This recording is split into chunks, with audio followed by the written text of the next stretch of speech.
Itu tugas kita ya tugas untuk Soekarno. Tahu-tahu di asrama saya diambil oleh Untung. Salah satu saksi hidup yang mengetahui secara rinci kronologi peristiwa pada malam mencekam G30 SPKI adalah Bapak Ishak Bahar, warga Kelurahan Kalikabong, Kecamatan Kalimanah, Kabupaten Purbalingga, Jawa Tengah. Ishak Bahar menyandang pangkat terakhir sebagai Sersan Mayor, dan beliau menempuh pendidikan di Komando Pasukan Khusus, kemudian bertugas di Pengawal Istana tahun 1964. Waktu Soekarno pidato di Konferensi Asia Afrika, Ishak adalah orang yang mengawal Presiden ke Aljazair.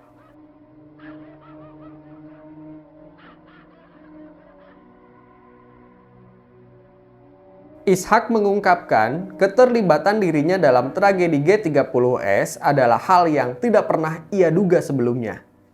Dia merasa terjebak dalam pusara politik yang menjungkir balikan nasibnya dari seorang patriot yang terhormat menjadi pesakitan berlabel pengkhianat bangsa. Saat itu, Letkol Untung, pimpinan Ishak di Batalion Cakrabirawa, memberi perintah untuk ikut bersamanya. Padahal, sore itu sekitar pukul 18.00, Ishak ada jadwal mengawal Presiden ke Mabes Teknis di Senayan. Kemudian, Pak Untung datang meminta Ishak untuk ikut dengannya. Pada saat itu, Ishak sempat bertanya kepada Untung, karena perintah itu berbenturan dengan tugas pengawalan Presiden. Namun, sebagai prajurit, dia terikat oleh sumpah militer untuk patuh kepada pimpinan, tidak bisa membantah perintah atau putusan. "Sudah, jangan mengawal, ikut saya," timpal Untung. Dengan persenjataan lengkap, Ishak mengawal dalam satu kendaraan bersama Letkol Untung, Kolonel Abdul Latif yang pada saat itu menjadi komandan Garnisun Kodam Jaya, seorang sopir, dan ajudan. Ishak tidak diberitahu tujuannya kemana. Namun, rombongan itu kemudian mampir ke Rumah Sakit Pusat Angkatan Darat atau RSPAD untuk menemui Soeharto yang sedang menjaga anaknya, Hutomo Mandala Putra atau Tommy, yang sedang sakit tersiram sup panas. Ishak sendiri tidak ikut masuk ke dalam kamar di mana Tommy dirawat. Namun, di perjalanan, dia menguping jika Untung dan Abdul Latif sudah mendapat izin Soeharto untuk sebuah misi yang baru dia sadari sesudahnya, yaitu menculik jenderal-jenderal. Terus dibawa ke tempatnya Tommy, rumah sakit, ke sana. Pak Latif dengan Pak Untung masuk ke rumah sakit, saya enggak. Saya dengan supirnya, dengan di luar. Latif dengan Untung laporan bahwa besok ada ini. Tahu-tahu Pak Harto diam saja. Latif dengan Untung laporan bahwa besok ada ini. Tahu-tahu Pak Harto diam saja. Sesampainya di Lubang Buaya, Ishak diperintahkan untuk bersiaga di sebuah rumah pondok. Menjelang tengah malam, pasukan Batalion Cakrabirawa yang lain datang berduyun-duyun. Saya kaget malah, pasukan-pasukan mulai berdatangan. Ya, anggota Cakrabirawa, teman-teman saya. Tahu-tahu dibagi regu untuk menculik jenderal. Saya tidak kebagian perintah menculik. Pada saat itu, saya mengawal Untung di Lubang Buaya, ujar Ishak. Masuk 1 Oktober pukul 01, satu persatu regu bergerak untuk menculik Dewan Jenderal. Hidup atau mati, semuanya semacam kontrak. Pukul 3.00, para jenderal kemudian datang silih berganti. Ishak menuturkan tidak semua jenderal dibawa oleh prajurit Cakrabirawa dalam keadaan hidup. Letnan Jenderal Yani, Brigjen DI Panjaitan, Maijen Haryono, dan Brigjen Sutoyo sudah meninggal. Yang hidup hanya 3, Jenderal Prapto, Jenderal Parman, dan Letu Tendean. Jenderal Nasution nggak ada, kata Ishak. Ishak mengaku kaget dan panik pada saat itu. Karena kepanikan itu, para jenderal yang diculik, baik masih hidup atau sudah meninggal, dijebloskan ke dalam sebuah sumur tua. Tubuh mereka dilempar, lalu ditembak dari atas secara bertubi-tubi.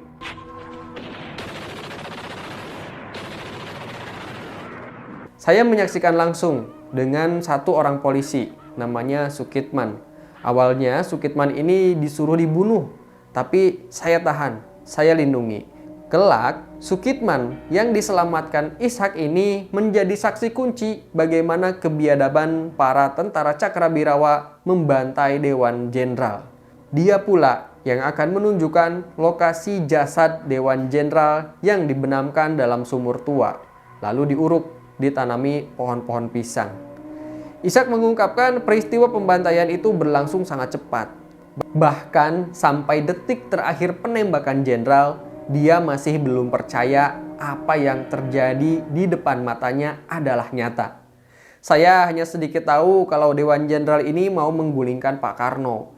Sebagai pasukan pengawal presiden, Cakrabirawa berkewajiban menggagalkan itu, terangnya.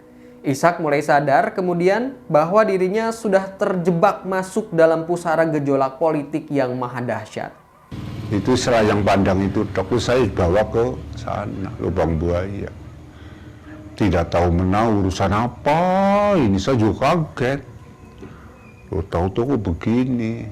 Meski demikian, Ishak belum sepenuhnya paham skenario seperti apa yang akan menjeratnya setelah itu. Setelah itu lalu kemudian bubar, saya nggak tahu Pak Untung dan Pak Latif pada kemana. Saya ditinggal dengan pasukan-pasukan yang lain, kemudian saya pulang ke markas Cakrabirawa sendiri dengan membawa truk, sopir, dan Sukitman. Cakrabirawa mundur, nah saya Pak Untung pergi, komandan pergi, semua pergi, dan itu hanya supir-supir aja, truk-truk Cakrabirawa yang membawa saya. Saya komandannya jadinya, membawa pulang ke Halim. Sesampainya di markas Cakrabirawa, tidak berselang lama datang pasukan tentara berpita putih. Ishak dilucuti dan langsung dijebloskan ke dalam penjara tanpa dimintai keterangan apapun. Saya ditahan belasan tahun tanpa persidangan apa-apa, hanya sekali dimintai keterangan jadi saksi untung, ujarnya. Selama 14 hari, Ishak ditahan di LP Cipinang. Disinilah neraka dunia yang dirasakan bagi pasukan Cakrabirawa yang tertangkap. Tidak terkecuali Ishak. Saya diberi makan jagung rebus saja, tapi tidak pakai piring. Langsung disebar di lantai, dipungutin satu-satu. Terutama memberi makan. Bulgur, jagung, disebar gitu. Pernah saya 15 hari hanya jagung disebar. Nggak dikasih minum, dikasih apa. Pernah. Siksaan yang dialami selama di Cipinang tidak bisa diceritakan dengan rinci oleh Ishak. Dari sorot mata dan mimik muka, Ishak tampak masih menyimpan trauma akan penyiksaan saat proses interogasi di sana. Ishak disuruh untuk mengaku anggota ini, anggota itu. Namun Ishak mengaku tidak mengerti. Kemudian para petugas memukulinya. Selama 14 hari, Ishak dan sejumlah anggota Cakrabirawa dipindah ke Salemba. Di sana dia menghabiskan 13 tahun di dalam jeruji besi tanpa pernah mendapat peradilan yang layak. Banyak yang mati karena makanan nggak cukup, banyak juga yang mati karena disiksa. Belasan tahun Ishak menempati sel berukuran 4x1 bersama 4 rekannya. Hingga akhirnya Ishak dibebaskan pada 28 Juli 1977 berbarengan dengan ratusan ribu tahanan politik yang lain. Istri saya mengandung 1 bulan. Saya ditahan 13 tahun. Begitu aku pulang, anak saya sudah 13 tahun umurnya. Anak saya sudah takut. Sepulang dari hukuman, Ishak masih harus mendapatkan stigma dari masyarakat. Terlebih, Ishak merupakan keluarga terhormat, putra dari seorang ulama, dan pernah mengenyam pendidikan pondok pesantren. Tapi mereka, masyarakat, tidak pernah menyangka bahwa Ishak menjadi tahanan politik sebagai PKI. Di akhir perbincangan, kepala Ishak tertunduk mengenang peristiwa yang telah dia alami seumur hidupnya.